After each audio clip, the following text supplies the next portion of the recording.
ಕರ್ನಾಟಕದಲ್ಲಿ ಎಲ್ಲಿವರೆಗೆ ಕನ್ನಡ ನಾನು ಕಲಿತೇನೆ ಅಂತೇಳಿ ಒಂದು ಮಗು ಶಾಲೆಯಲ್ಲಿ ಬರುತ್ತೋ ಅಲ್ಲಿವರೆಗೂ ನಮ್ಮ ಕನ್ನಡ ಶಾಲೆಗಳು ಇರಬೇಕು ಅನ್ನೋದು ಆನಂದ ಸಿನಿಮಾದಲ್ಲಿ ಒಂದು ಡೈಲಾಗ್ ಬರುತ್ತೆ.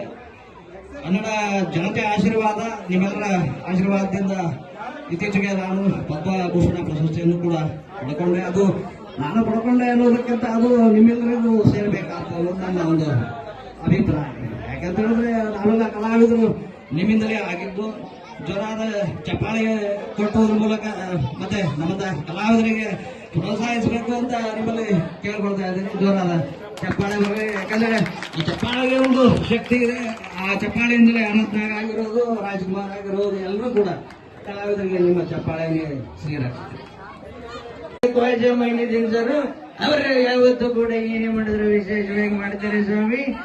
ಇವತ್ತು ಸಂದರ್ಭದಲ್ಲಿ ಭಾಗವಹಿಸಿರುವಂತ ಎಲ್ಲ ಮಕ್ಕಳಿಗೆ ಒಳ್ಳೆಯದಾಗ್ಲಿ, ಪ್ರತಿಭೆಗಳು ಕಾರ್ಯಂಜಿತರಕ್ಕೆ ಬರಲಿ ಅಂತ ಶುಭ ಹಾರೈಸಿದೆ.